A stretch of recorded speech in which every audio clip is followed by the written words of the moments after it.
Okay, so this is episode number 13. Okay, lucky number 13. That's what they say, right? I'm not superstitious, so whatever. This one is about procrastination and surrender. Okay, two things. Let's start. This story starts off in I want to say about 2002. 2003, about I think this was December 2003. It should have been 2003 in December. Okay, yeah, because my oldest daughter, she would have been about like 2.5, yeah, or 1.5, something. She was about 2.5, yeah. She could speak at that time, so she was. I'm pretty sure it was 2003. All right, gotta get the setting right. At that time, I was married at that time. Okay, for a couple of years, and my ex-wife.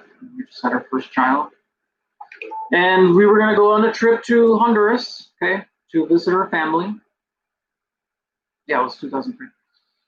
Um, so we're about to go on this trip, and she tells me, wait, months before, hey, you take care of the passports for for our daughter and myself. And she said, and I'll take care of my own. Okay. So I took care of the passports. We got the passports for me and my daughter. We're ready. And literally the night before, she's like, um, I don't have my passport. I was like, oh shoot. So with procrastination, right?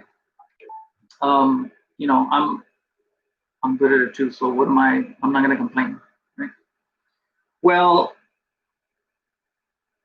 she called the embassy in Honduras, and she was telling them, hey, is it possible to get us back if I go, blah blah blah, and this and that.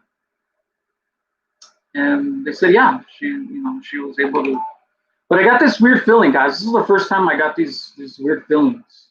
This intuition, right? The pineal gland, the third eye, whatever you want to call it. I got something, a download. Like you shouldn't go. Like this is not. It's not meant to be.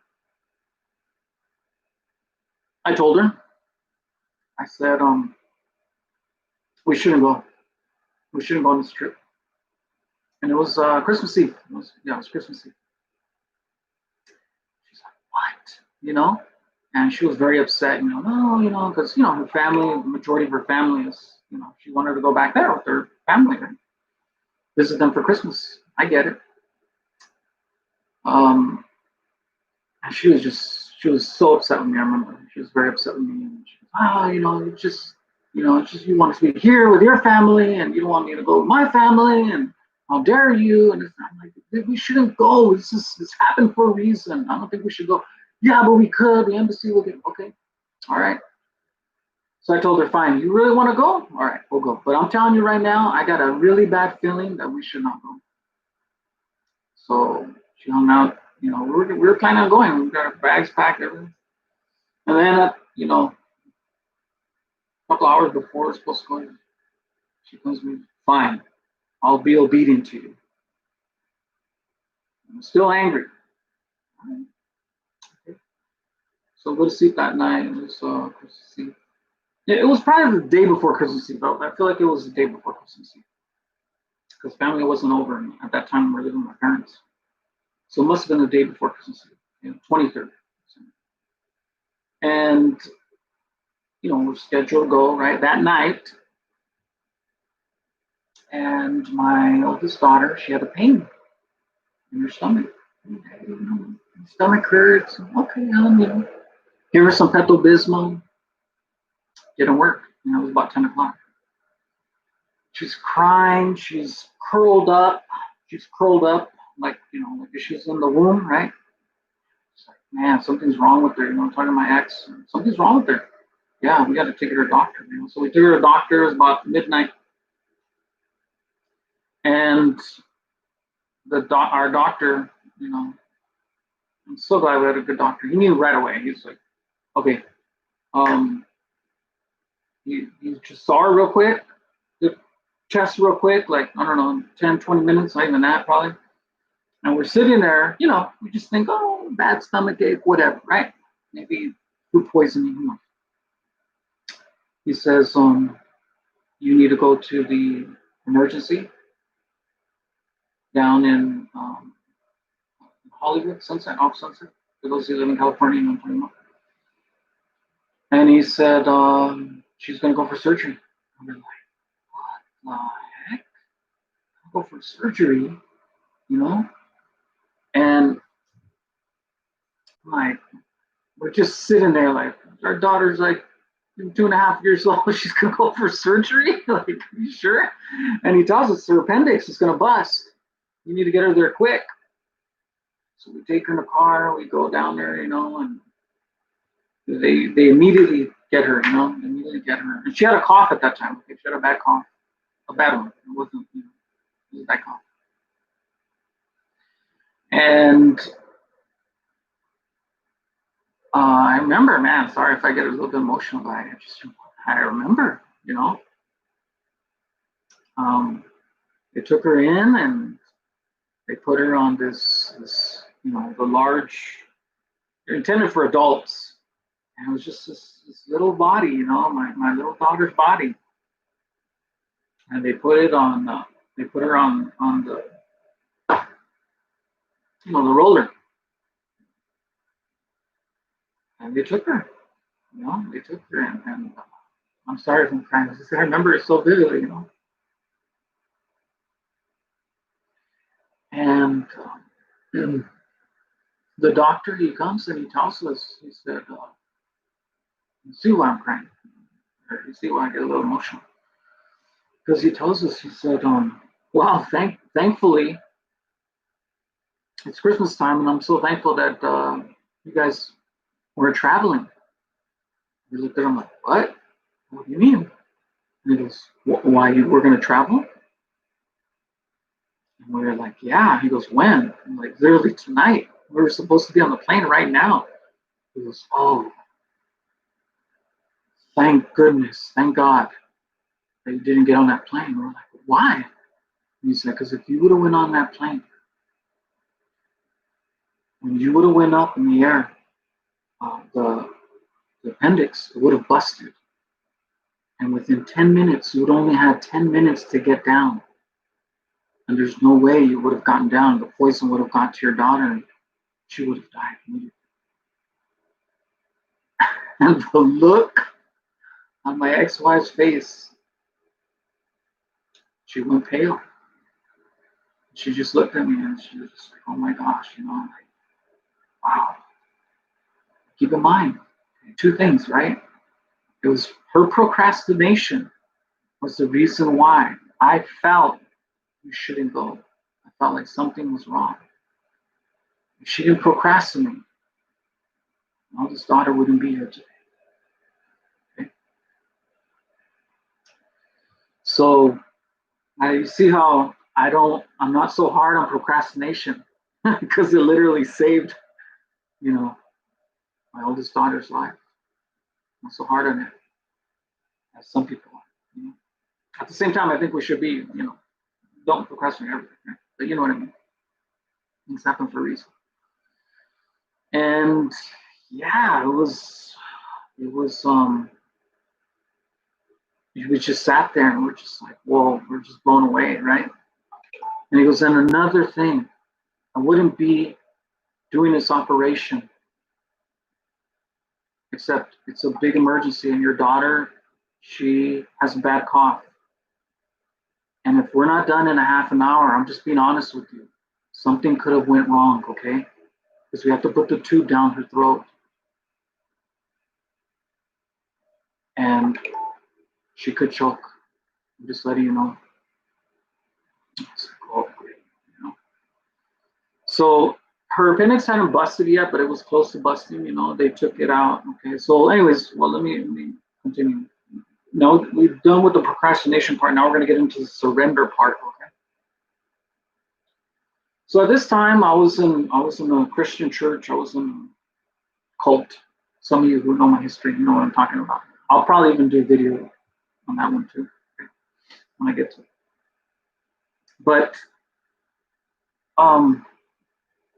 you know, besides being in this, you know, Christian cult, you know, they were still, you know, they're still Christian, you know, and I was very close to Father, you know, during that time. So I was just praying, I was just sitting there, and me and my ex were sitting there, and my parents came, and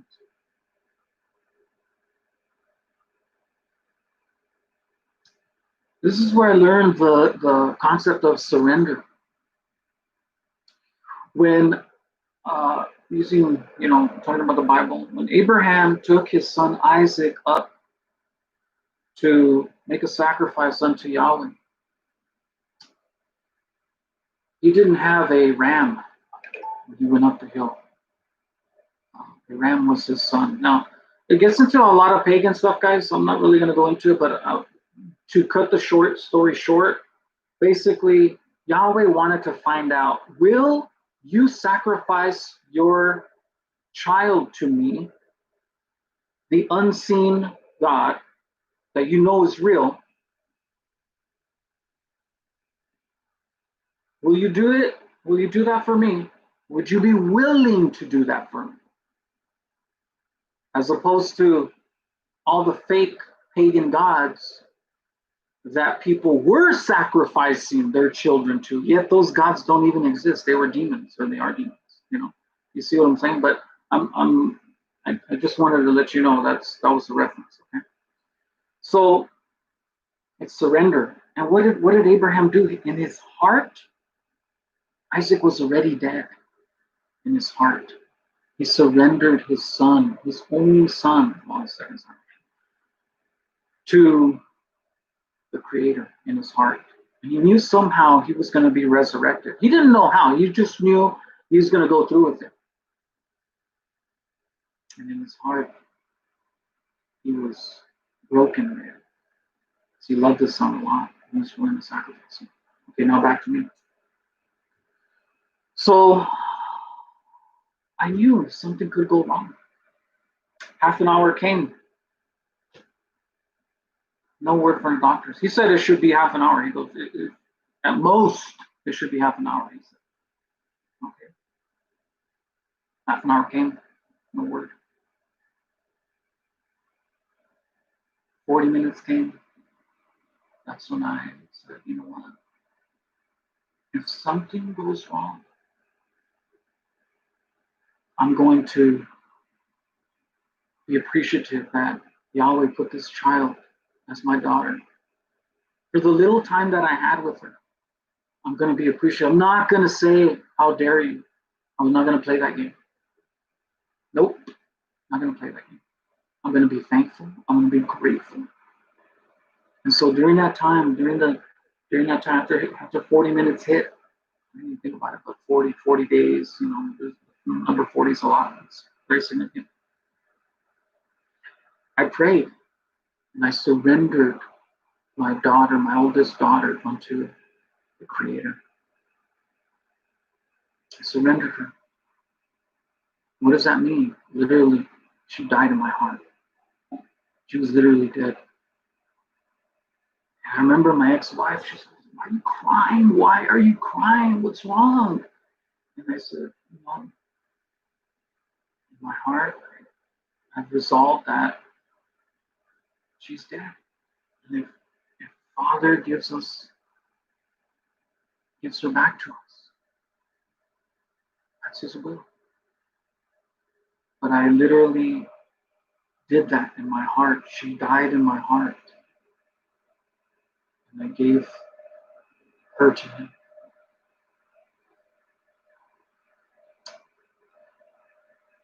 I remember I was crying so hard. I was like, man, this is what it means to surrender. Now I get it. Not a lot of people know how to do that. They hold on to things and they let things consume them in their lives. Whether it's somebody who's, a loved one who passed away, a relationship, a friend, it could be an object, they let that define them, right? And I knew, I said, no, I will not be ungrateful. I will be grateful what Father has given me, even if it was a short amount of time. And so even today, guys, I think about that. And remember, if you go back to my other two videos where about the Kachi River and surviving, well, check this out. This story happened a couple of years after that story. If I would have died in the river on that night, my daughter would have died too, because I would not have been there to tell my ex-wife to not get on that plane. I would not have been there. I would have died of it. She would have went on that plane with our only child. And our only child would have died as well. She would have been a widow and lost one of her children. So you see, I'm not so hard on procrastination. You